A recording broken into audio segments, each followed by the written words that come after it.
성지 순례를 하다 보니 시내산을 올라가는 길이 크게 두 길이 있습니다. 그중 하나의 길로 가면 호렙산 모세의 운물이 있습니다. 이스라엘 백성이 홍해를 건너서 나라에서 썬물을 달게 하시고 이제 호렙산 러비딘 골짜기 왔는데 물이 없고 힘이 들어서 그들은 원망과 불평을 늘어놓습니다. 그런데 그 도가 지나쳐서 모세가 보기에 백성들이 곧 돌을 들어서 치려는 그 기세가 동동한 것을 보게 됩니다. 모세는 하나님께 기도하였습니다. 하나님께서 모세에게 적당으로 응답해 주셨습니다. 모세로 하여금 지팡이를 들어서 반석을 쳐서 물이 나오게 하셔서 물을 마시게 하신 것입니다. 다시 이스라엘 백성들은 기쁨이 넘쳤고 평안했습니다. 그런데 바로 이 평안하고 기쁨이 넘칠 때에 누가 아말렉 적군이 쳐들어왔습니다. 아말렉은 에서의 손자입니다. 그 후손들이 광야에서 400여 년이나 유랑 생활을 했던 것입니다. 이들은 이스라엘 사람을 다 물리쳐서 여자들과 양떼들을 떼앗으려고 했던 것입니다. 그런 거로 그 순간 이 전쟁은 사느냐 죽느냐는 긴박한 그런 상황이었습니다.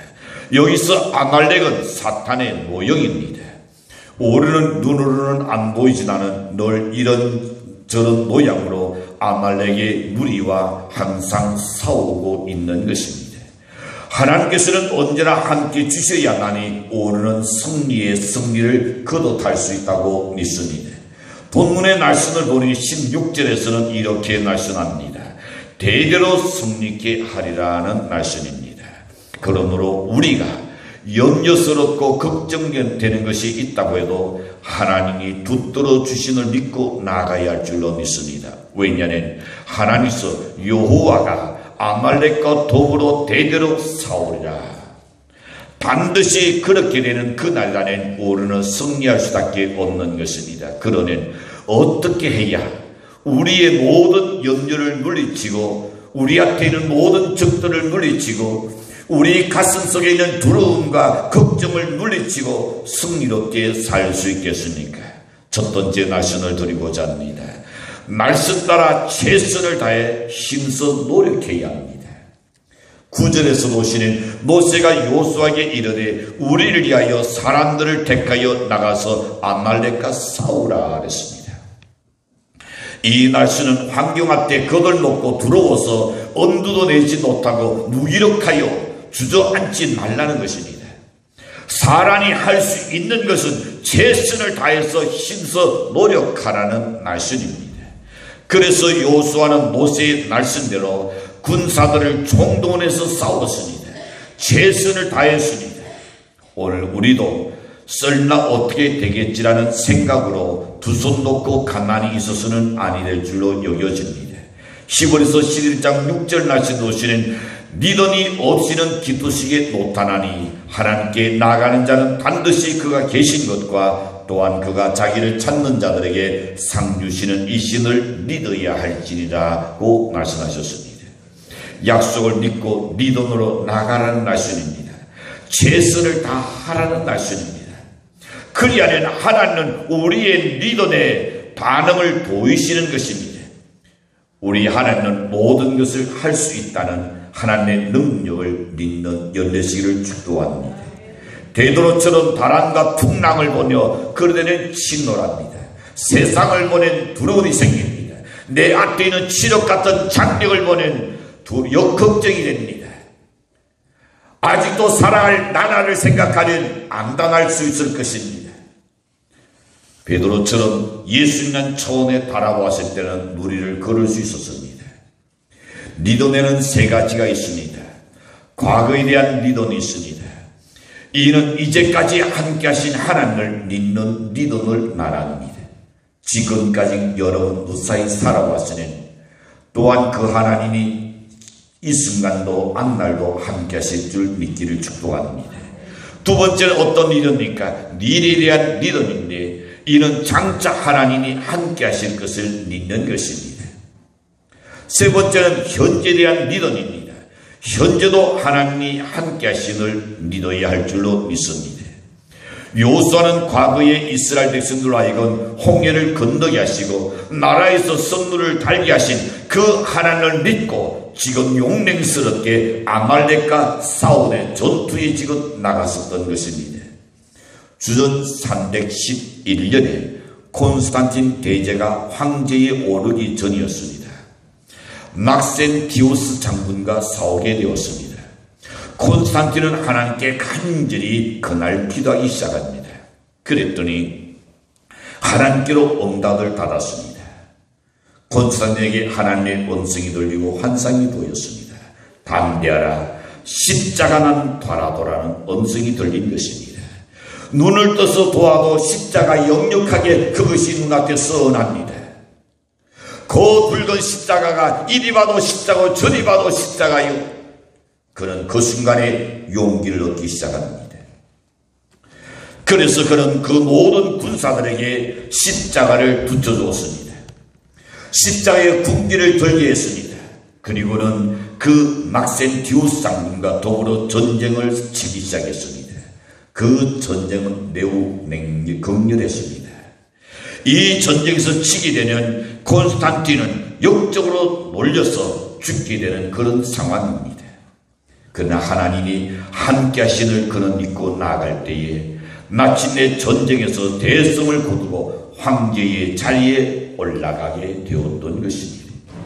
그러므로 하나님의 능력을 믿고 최선을 다하는 반드시 우리의 생애는 승리하게 될 줄로 믿습니다. 연합 때 어떤 일이 있든 간에 최선을 다하시지요. 직장에서도 최선을 다하시지요. 가정에서도 최선을 다하시지요. 후회 없는 삶을 살 수 있기를 바랍니다. 뒤돌아서도 여러분 정말로 내가 조금만 더 했으냐 하는 이런 아쉬움을 남기지 않는 그날에 최선을 다하는 연대시를 축도합니다. 그래는 반드시 여기에 승리의 그날이 오라고 믿습니다. 두 번째 생각해 봅니다. 하늘에서 내리는 신령한 이슬의 은혜가 있어야 합니다. 사람의 노력으로만 되는 것은 아닙니다. 출애굽기 17장 10절과 11절에 가서 보시는 요수아가 모세의 말대로 행하여 아말렉과 싸우고 모세와 아론과 훌은 산꼭대기에 올라가서 모세가 손을 들면 이스라엘 이기고 손을 내리는 아말렉이 이기더니 라는 말씀이 있습니다. 요수아는 백성들과 함께 나가서 싸웠습니다. 모세는 기도하기 시작했습니다. 그런데 아론과 훌이 모세를 가만히 들여다보니 이상한 일이 생깁니다. 모세의 손이 내려오니까 적진을 향하여 돌진하던 이스라엘 백성들이 후퇴하기 시작합니다. 모세의 손이 다시금 힘을 주서 올라가니까 다시금 진격하는 것을 봅니다. 그때 아론과 훌은 모세 옆에 앉아가지고 모세의 손이 내려오지 않도록 붙잡아 세워주었더라 그랬습니다. 계속 손이 내려오도록 받쳐주었더니 전쟁에서 대성을 거두게 된 것입니다. 여러분, 교회로 볼 때에 모세는 목사입니다. 아론과 훌은 재직입니다. 믿습니까? 아론과 훌의 협력이 없이는 승리할 수가 없는 겁니다. 한국에 허전이 있다면 뭘까요? 마치 독불 장군처럼 행하는 데 있는 것입니다. 하나님은 연합을 원합니다. 개개인들은 저나다 훌륭한 것은 맞습니다. 우리 한국 사람이 어느 나라 가든 간에 개개인이 힘쓰는 이깁니다. 그러나 두세 사람이 함께 있으니 무너져 버린 것이 이게 동네입니다. 단체로 모이게 되면 제로가 된다는 겁니다. 서로 협력하지 못하고 함께하지 못하는 아쉬움을 보게 됩니다. 그래서 이런 날이 있습니다.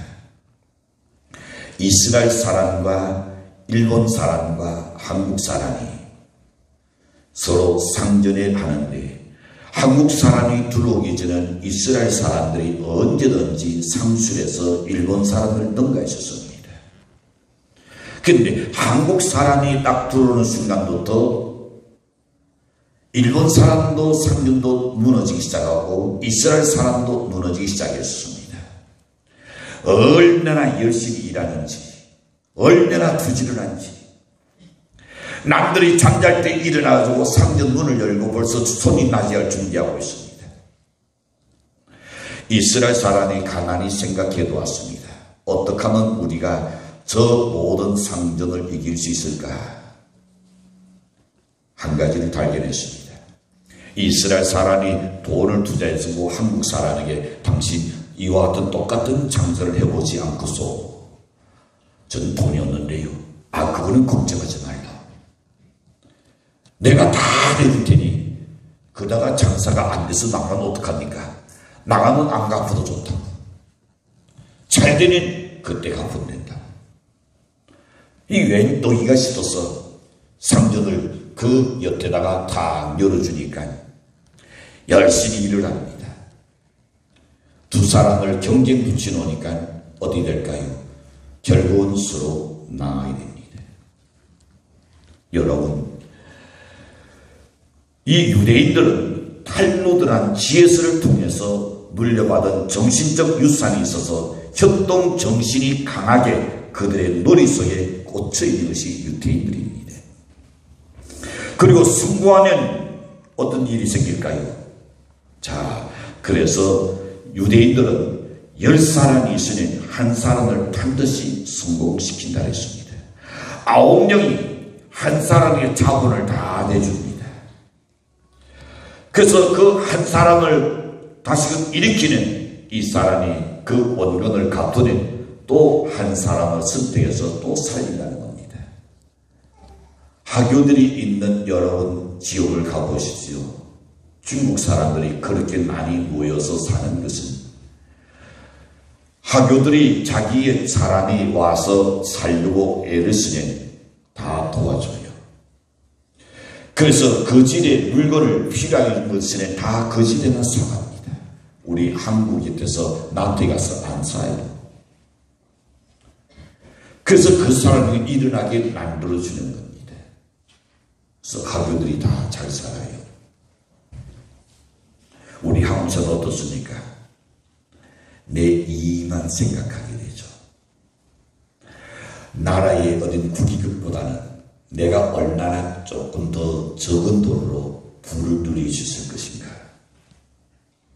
그러나 하나님의 가르치는 그런 것이 아닙니다. 여러분, 오늘 본문에 보면 모세와 아론과 훌은 하나님 앞에서 공동 책임의식을 갖고 살았습니다. 여호수아는 나가서 싸웠습니다. 그들은 뒤에서 기도하는 그런 또 책임을 가졌습니다. 산꼭대기에 올라가 기도하는 것은 성소를 의미합니다. 시온산입니다. 예루살렘 성산에 올라가면 하나님이 붙드시고 들으신다는 것을 그들은 믿었습니다. 오늘 우리도 뜻을 같이 하면, 기도하면 우리의 앞에 있는 아말렉은 물러갈 줄로 믿습니다. 합진하여 기도하는 것입니다. 두세 사람이 모여서 기도하는 곳에 나도 함께 있느니라고 주님 말씀하셨습니다. 내 기도 제목이 아니라도 여러분 결코 무시해서는 안 됩니다. 어려울 때일수록 힘이 들 때도, 내가 때로는 평안할 때도 내 기도 제목이 아니라 할지라도 오르는 기도해야 합니다. 지금 교회는 24시간 돌린 기도회를 하고 있습니다. 나의 기도 제목이 아니라 할지라도 다른 사람을 위하여 하나님한테 눈물로서 기도한다면 하나님께서 반드시 그 축복이 여러 개 있을 줄로 믿습니다. 셀 가족 중에서 어떤 가정에 문제가 있다면, 구역에서 어떤 문제가 있다면 나와 상관이 없다고 여기지 말아야 합니다. 그것은 바로 여러분의 일입니다. 셀 가족의 일입니다. 셀 리더의 일입니다. 함께 뜻을 같이해서 힘을 모아야 하는 것이 하나님께서 원하는 것입니다. 10전 37전 4절 이하에 말씀보시는 하나님을 가까이 나가는, 하나님께 가까이 나가는 저가 그를 기도하시고 소원을 이루어 주시며 정오의 햇빛같이 빛나게 하시려다 하십니다. 시편 37편 7절에 가서 보시는 여호와 때 잠잠하고 참아 기다리라 자기 길이 형통하리라 하셨습니다. 시편 37편 9절에 가서 보시는 여호와를 기다리는 자는 땅을 차지하리라 라고 말씀합니다. 구약시대의 땅을 차지하리라는 이 날씨는 소원이 성취된다는 날이요, 형통한다는 말씀이요, 축복이 임한다는 말씀입니다. 세상 사람들의 신앙은 뭡니까? 썩어 없어질 그리고 흩어난 곳에다가 소망을 가질 겁니다. 오늘 우리의 소망은 하나님을 향한 것이므로 마침내 그 소원은 이루어지고야 날 줄로 믿습니다. 그러므로 마틴 루터는 말하기를 이렇게 말합니다. 신앙은 강한 의지이고 그것은 놀라운 현실로 나타난다 했습니다. 요수아 22장 8절에 가서 보시는 지금까지 하나님을 가까이 했으니 앞으로도 가까이 하라. 좌우로 치우치지 말라. 그리하면 전문 천사가 앞서가서 경탄케 하리라 라고 말씀했습니다. 하나님께서 이 순간도 여러분을 도우실 줄로 믿습니다. 록펠러가 처음부터 부자였습니까? 아니면 부모의 유산을 많이 받아서 부자였습니까? 아마 록펠러의 자서전을 읽어보신 분들은 다 아시라고 여겨집니다. 그는 불쌍한 삶을 살았던 록펠러였습니다. 아버지는 일찍이 돌아가셨습니다. 홀 어머니를 모시고 살았는데 그 어머니마저 록펠러가 12살 전 되었을 때에 병이 들어서 세상을 떠납니다. 그의 어머니는 임종을 앞에 두고 아들에게 이렇게 부탁합니다. 사랑하는 내 아들아, 내가 내게 물려줄 것은 아무것도 없지만 이것만은 꼭 명심하라. 그리고 첫째는 이렇게 말씀합니다. 어떤 일이 있어도 주일날 교회에 나가서 하나님을 가까이 하라. 어떻게 하라고요? 두 번째는 이렇게 말씀합니다. 교회에 가면 내 앞자리에 앉아서 목사님이 하시는 말씀이 다 내게 주시는 말씀으로 들으라. 그래서 옛부터 앞자리 무슨 자리? 중간 자리는? 저 뒤에 자리는? 똥자리라고 했습니다. 앞자리는 건자리요. 우리 목사님들 그러시잖아요. 어떤 때 앞에 가서 앉아서 설교 들으면 통으로 들려온다. 다 경험단이요. 다 그런 겁니다. 그리고 세 번째는 이렇게 말씀했습니다. 꼭 11조를 드려야 한다. 어떤 어려움이 있어도 힘든 일이 있어도 11조만은 정확하게 하나님께 드리라. 근데 록펠러는 11조만 드린 것이 아니라 나중에는 10의 8조, 9조까지 드렸다. 어떤 어려움이 와도 그는 어머니가 남기신 말씀대로 온전히 하나님을 가까이 하는 삶을 살았습니다. 교회에 오는 많이 누구라든 상관없이 내일 앞자리 와서 그는 앉았다 했습니다. 그리고 하나님께서 자기에게 주신 것에서는 꼭 11조 드리며 하나님을 섬기는 일에 조금도 소홀히 하지 않았다 했습니다. 결국 그는 미국에서 어떻게 고부가 됐죠. 유산 받은 건 아닙니다. 갑자기 가다가 겉덩어리 주신 건 아닙니다. 자, 11조를 가장 많이 하는 사람이 록펠러였습니다. 그가 37살 뒤에 미국의 10대 재벌이 되었습니다.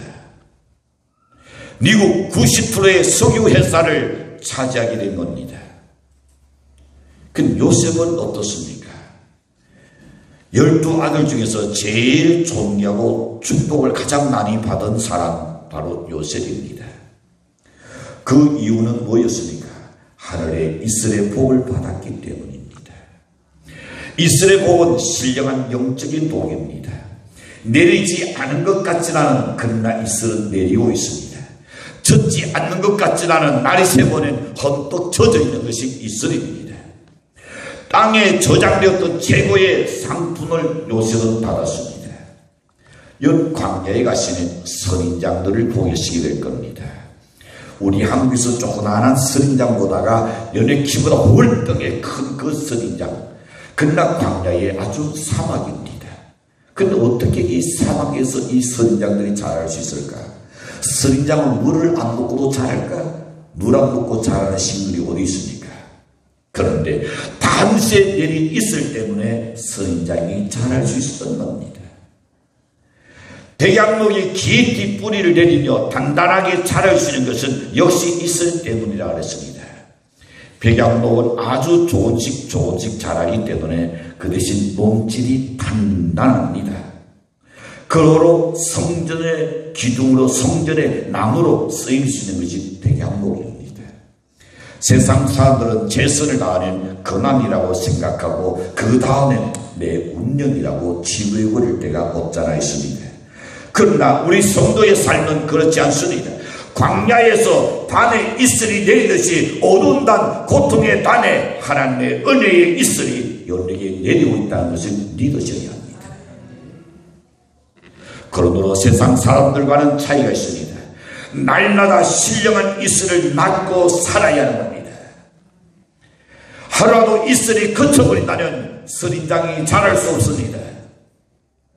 매일 밤마다 내면 그 이슬 때문에 그 열대 사막에서, 광야에서 선인장이 묵묵히 자랄 수 있던 같이 여러분 매일같이 하나님의 은혜의 이슬을 받고 살 때에 여러분은 승리하며 살게 될 줄로 확신합니다.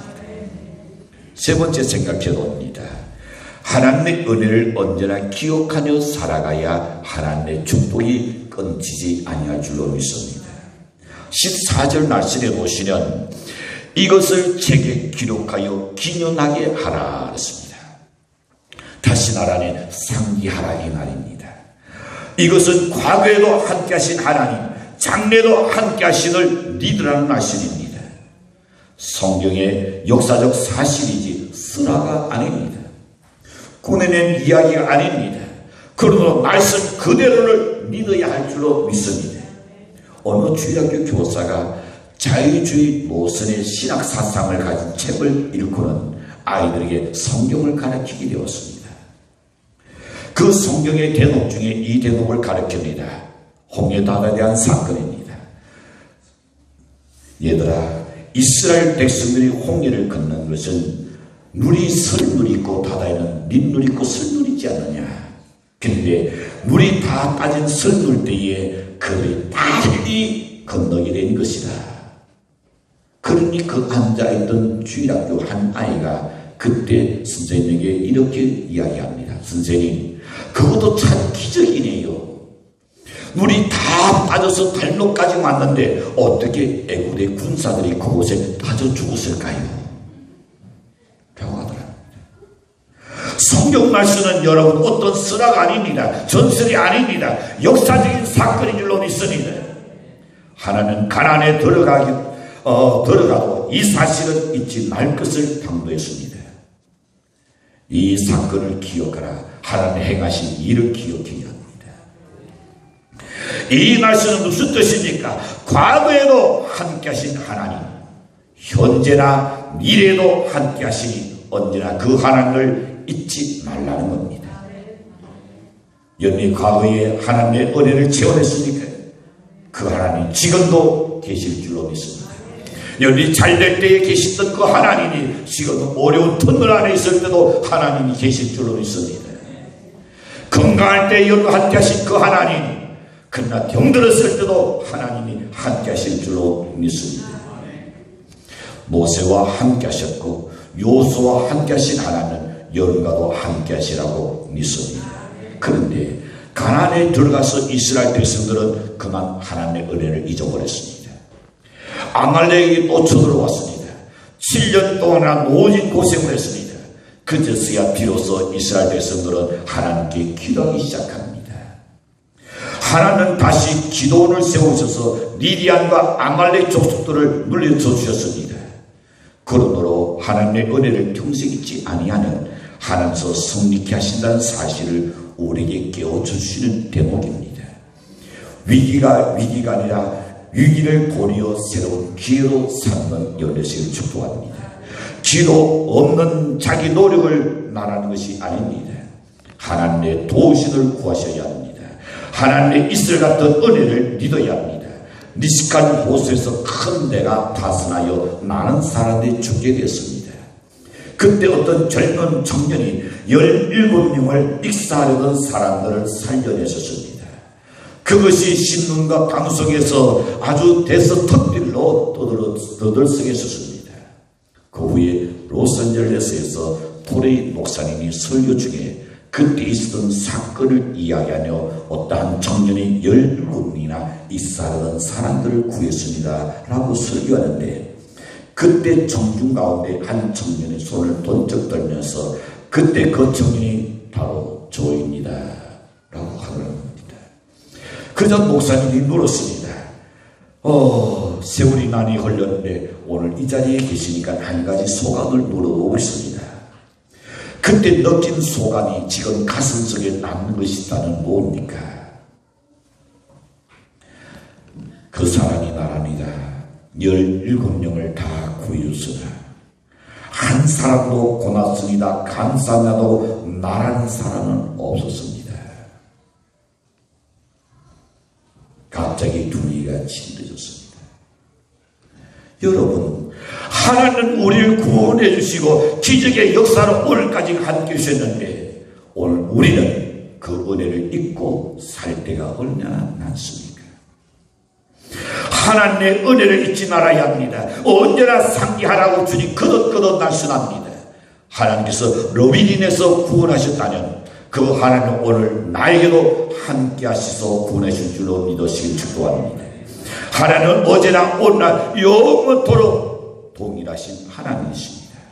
사랑하는 성도 여러분, 오늘 우리의 삶 속에서 어떻게 해야 우리의 모든 염려를 물리치고 승리롭게 살 수 있겠습니까? 말씀에 순종하여 최선을 다해서 힘써 노력하는 연의 삶이 되시길 바랍니다. 하늘에서 내리는 신령한 이슬의 은혜를 사모하며 사시길 바랍니다. 하나님의 은혜를 언제나 기억하며 살아가야 합니다. 그리하면 마침내 밝은 종의 햇빛같이 빛나게 하시고 우리의 삶은 날마다 승리롭게 될 줄로 믿습니다. 사랑하는 성도 여러분, 이 시대에 얼마나 살기가 힘드십니까? 얼마나 불안하고 지금 초조하십니까? 날마다 앞날이 전혀 보이지 않는 캄캄한 지력 같은 장벽이 연락되어 가로막혀 있습니까? 때로는 눈물과 한숨답게 나오지 않습니까? 우리의 믿음의 선조들과 같이 전적으로 말씀 따라 살아 승리하시길 주님으로 간절히 축원합니다. 기도합니다.